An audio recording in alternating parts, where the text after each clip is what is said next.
Okay, so important considerations in experimental design. If you can fix a variable, fix it. So for example, instead of trying to do garbanzo beans versus black beans, just stick to one or the other. Unless garbanzos and black beans is an important part of your question. But if it's not, if that's not important to the question you're asking, stick to one. Same type of soil or potting mix. Same water source. Don't have some plants irrigated from a well water and the other plants municipal water. Everything you can make the same, make it the same. If you cannot fix a variable, you stratify it or block against it. So I've got plants that are irrigated with city water versus well water. That's a block, or two blocks actually. I've got one set of experiments, one set of observational experimental units in a block, all being watered from the well water, and another group all being watered with city water, block 1, block 2. If you cannot neither fix nor stratify a variable, randomize the variable. And that gets really complicated. If you've got such a problem where you can't block against a variable, that's where you really need a pro, and not just somebody who's done experiments before. But you know, I used to have a PhD statistician on speed dial, and you know, I don't know how many bottles of wine I bought him for thank yous for the times he saved my ass, but I wish I still had him on speed dial. He retired a number of years ago. But at least I know when I need to call somebody. I just don't know who I would call at the moment. But I could find it. You know, there has to be a solid PhD statistician at Davis, and I just start making some calls, seeing who's willing to help out, or you know, UC Berkeley or Santa Cruz, whatever. Finding somebody is usually not the problem. Finding somebody that's familiar with ag experiments and willing to work with you and is affordable, that can take a little more work. Anyway, factorial experiments, if you want to stick your fingers in your ears right now, go right ahead. But when the experiment allows the investigator to study two or more factors, two or more independent variables, and the interaction between these factors or independent variables, then you've got yourself a factorial experiment. And so you're changing two things at once. I'm looking at changing irrigation and changing fertilizer at the same time. That gets ugly real fast. It certainly can be efficient. So if you have somebody who really knows their stuff, you've got somebody who is on your team, especially in permanent crops, you're dealing with something like lettuce.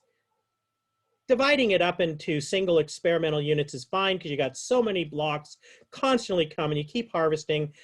You don't have the same choices in vineyards and in orchards with permanent crops like trees and vines. And so you've got to be a little more efficient and a little more effective in having a professional PhD level statistician on your team, even if they don't work for your company, even if they're just a consultant to periodically help you when it's design and analysis times of your experiments. It can be hugely valuable because in a factorial experiment done well, you can get a lot of work done, a lot of data collected, a lot of really valuable business decisions, business data to use to make business decisions much more rapidly at a lower cost. But they're hard.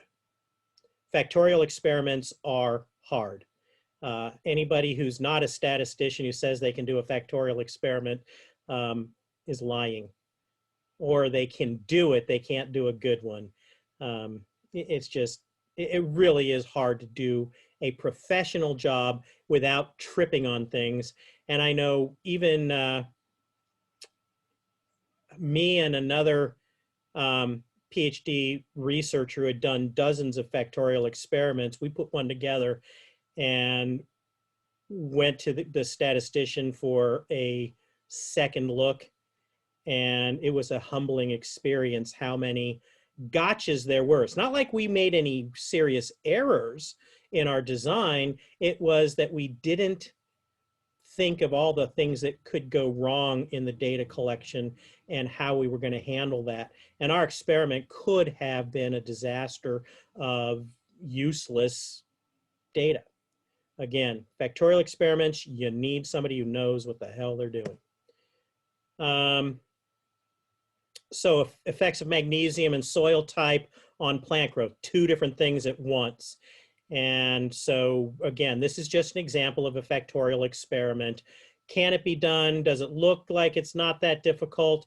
Sometimes they're not, but if it's that simple and it's really not that difficult, it's probably not a question that you're really that concerned about answering.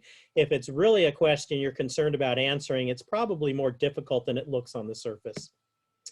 And again, not going to worry about the example here. But I do want to talk very briefly about the two major types of statistical analysis that I've used in agriculture. And almost every single experiment I've done in agriculture, I would say all but a couple, and we're talking hundreds of experiments and only maybe two, I have used some other type of tool.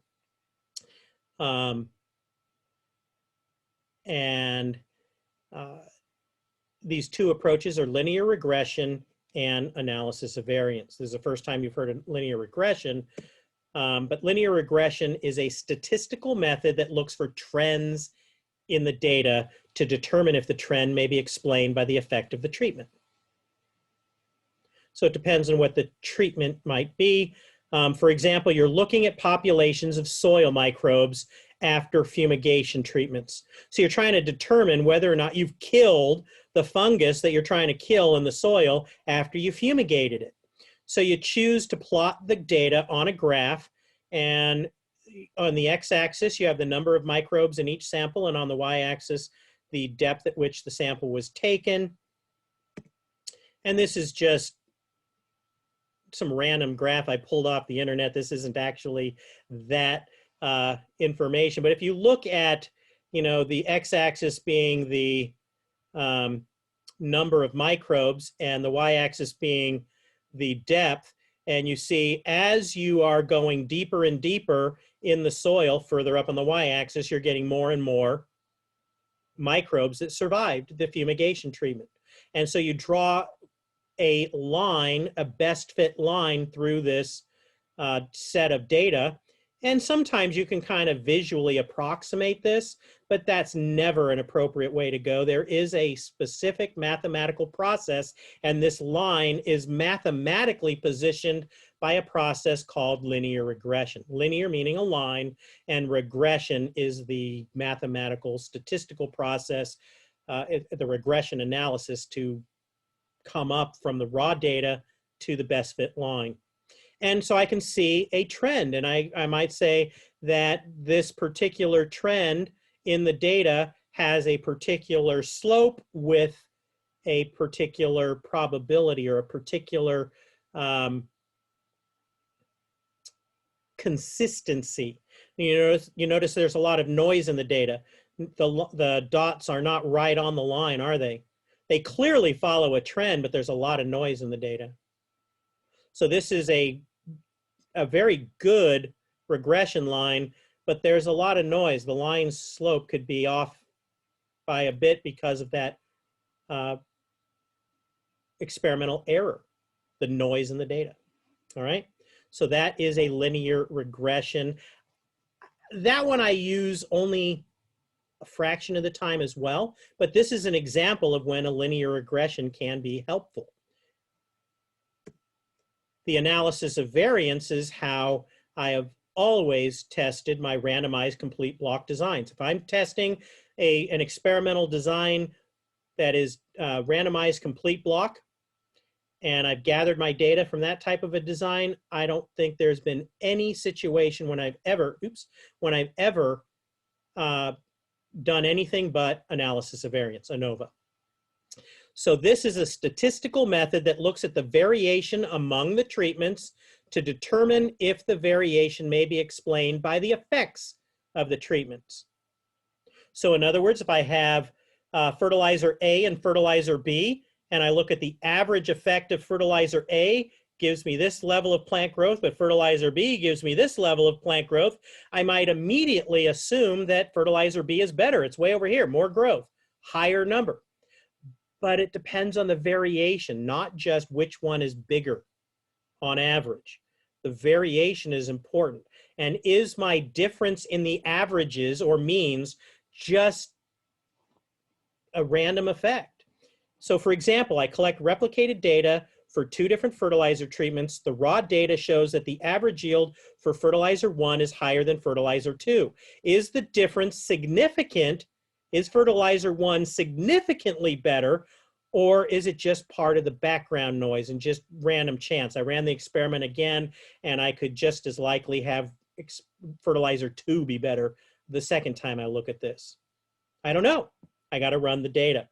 And so if I look at this, what I want to point out, let's look at the center here. So here could be fertilizer treatment 1, fertilizer treatment 2, fertilizer treatment 3. And I might be able to conclude on this that between fertilizer 1 and fertilizer 2, I can't tell that there's any significant difference. They're overlapping too much. And between 2 and 3, they're overlapping too much. I don't know that there's a difference. But between 1 and 3, they're definitely different. In the second case, it looks like the overlap between all 3 of them, the variation between all 3 of them is relatively minor. And I would conclude that these 3 treatments are all different according to the analysis of variance. Okay, if you don't understand that, don't stress on it. It's not a huge deal. I want you to understand the concepts. I want you to understand blocking. I want you to understand the types of variables. I want you to understand the big vocabulary, not trying to understand the details of the analysis of variance and how it separates the curves. All right, don't get too hung up on this PowerPoint. There's a lot of stuff here, but a lot of valuable things to know and valuable things that you can use to your advantage to become a habitual experimenter, even if you're not a researcher. Doesn't matter if you're a researcher. If you're just a grower, you still should run experiments to try to refine and improve your own production practices. You want to get better? How do I know how to get better? How do I know if I really am getting better? Anything new that's worth trying? Run an experiment, run a test. Once I've run the test, gather the data, run the experiment data through the analysis of variance, make your decision. All right? And I'm happy to talk to anybody about this more if you want. Otherwise, I will be very gentle on the final exam for this presentation, all right?